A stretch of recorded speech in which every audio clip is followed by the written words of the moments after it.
నామినేషన్లను వేసే సమయంలో అన్ని రాజకీయ పార్టీ నాయకులు సంయమనం పాటించి నామినేషన్లను దాఖలు చేయాలని కృష్ణా జిల్లా జాయింట్ కలెక్టర్ కుత్రిక శుక్లా అన్నారు. రాజకీయ పార్టీల నాయకులతో కుత్రిక శుక్లా సమావేశం నిర్వహించారు. నాయకులు, కార్యకర్తలు శాంతి భద్రతలకు విఘాతం కలిగించకుండా నామినేషన్లు దాఖలు చేయాలని ఆదేశించారు. ఎన్నికలు సజావుగా నిర్వహించేందుకు అన్ని చర్యలు తీసుకుంటున్నామంటున్న జాయింట్ కలెక్టర్ కుత్రిక శుక్లాతో మా ప్రతినిధి పవన్ ఫేస్ టు ఫేస్. సందడిగా మారింది. ఇప్పటికే అభ్యర్థులు ప్రచారంలో దూసుకుపోతున్న తరుణంలో ఎన్నికలకు సంబంధించినటువంటి నామినేషన్ ప్రక్రియ నోటిఫికేషన్ రావడంతో వారంతా కూడా ఒక్కసారిగా నామినేషన్ ప్రక్రియకి సంబంధించినటువంటి హడావుడిలో కూడా సంసిద్ధమయ్యారు. దీనికి సంబంధించి జిల్లా యంత్రాంగం కూడా పూర్తి స్థాయిలో ఈ నోటిఫికేషన్ ప్రక్రియ మీద కూడా సంసిద్ధంగా ఉన్నారు. ప్రస్తుతం ఇదే అంశానికి సంబంధించి కృష్ణా జిల్లా జాయింట్ కలెక్టర్ కుత్రిక శుక్లా గారు మనతో ఉన్నారు. మేడం, చెప్పండి, ఎటువంటి చర్యలు తీసుకోబోతున్నారు? సో విజయవాడ పార్లమెంటరీ కాన్స్టిట్యుయెన్సీ సంబంధించి returning officer office, sub collector ఆఫీస్లో ప్రారంభం చేయడం జరిగింది. ఈ రోజు నుంచి 25th వరకు ఇక్కడ 11 AM to 3 PM nominations accept చేస్తున్నాము.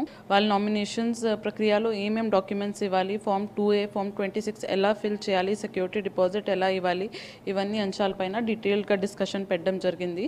సో వాళ్ళ కోసం ఒక హెల్ప్ డెస్క్ కూడా ఇక్కడ ఏర్పాటు చేయడం జరిగింది. 10 AM to 8 PM ఇక్కడ ప్రత్యేకంగా మా సిబ్బంది వాళ్ళకి హెల్ప్ చేయడానికి, ఎలా వాళ్ళు ఏం చేయాలి, వాళ్ళకి ఏమైనా డౌట్స్ ఉంటే ఈ నామినేషన్ ప్రక్రియలో మొత్తం దానికి హెల్ప్ చేయడానికి వాళ్ళు ఇక్కడ అందుబాటులో ఉంటారు. కృష్ణా జిల్లా పార్లమెంటుకు సంబంధించినటువంటి కొన్ని పోలింగ్ బూత్ కొన్ని అంటే సమస్యాత్మకమైనటువంటి పోలింగ్ ప్రాంతాలను వాటిని ఏమైనా గుర్తించారా?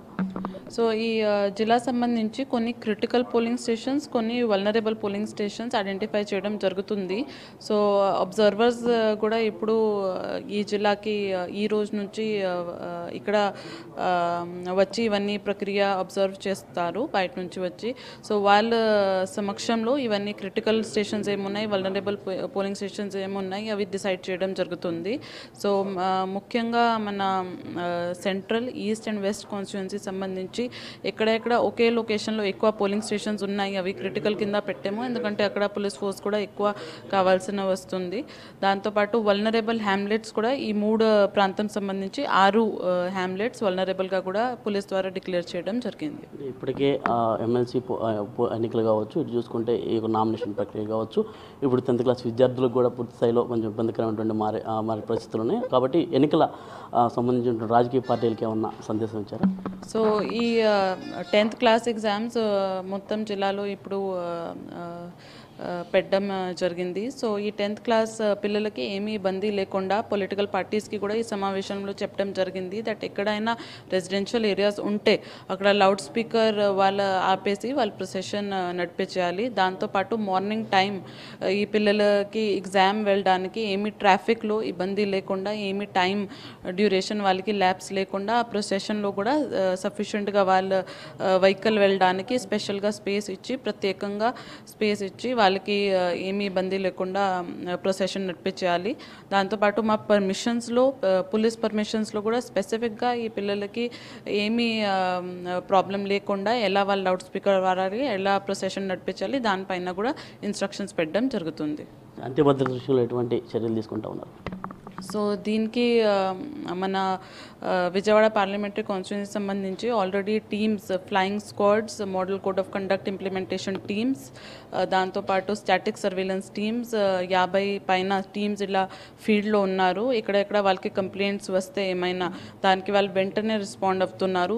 విజిల్ యాప్ ద్వారా కూడా ఏమేమి కంప్లైంట్స్ మాకు ఈ జిల్లా వారీగా వచ్చినాయి దానికి కూడా రెస్పాండ్ అయ్యి ఇమీడియట్ యాక్షన్ తీసుకున్నాము. సో ఫుల్ ఫోర్స్తో, పోలీస్ సపోర్ట్తో అందరూ ఇప్పుడు ఫీల్డ్లో ఉన్నారు. అందరికీ నిర్భయంగా వాళ్ళు ఓట్ వేయడానికి, వాళ్ళకి ఈ ఓటింగ్ హక్ ఇవ్వడానికి డిస్ట్రిక్ట్ అడ్మినిస్ట్రేషన్ సిద్ధంగా ఉన్నారు. రైట్, మొత్తం మీద ఇది పరిస్థితి. ప్రజాస్వామ్యంలో ప్రతి ఒక్కరూ ఓటు హక్కుని స్వచ్ఛందంగా వినియోగించుకోవచ్చు. ఖచ్చితంగా కూడా శాంతి భద్రతల్ని మేము దృష్టిలో పెట్టుకొని పై స్థాయి అధికారులను కూడా సంప్రదించడం జరిగింది. వారంతా కూడా మానిటరింగ్ చేస్తూ ఉన్నారు. కాబట్టి ఖచ్చితంగా ఎవరు ఓటు హక్కును వారే వినియోగించుకోవాలి. ఇప్పటికే అభ్యర్థులు కూడా నామినేషన్ల విషయంలో కూడా జాగ్రత్తలు తీసుకుంటూ ఎవరికి ఎటువంటి ఇబ్బందులు తలెత్తకుండా నామినేషన్ ప్రక్రియ సాగించాలని చెప్పి కూడా జాయింట్ కలెక్టర్ కుత్రిక శుక్లా గారు చెప్తున్నారు. కెమెరా పర్సన్ మీరాతో పవన్, AP 24/7 విజయవాడ నుంచి.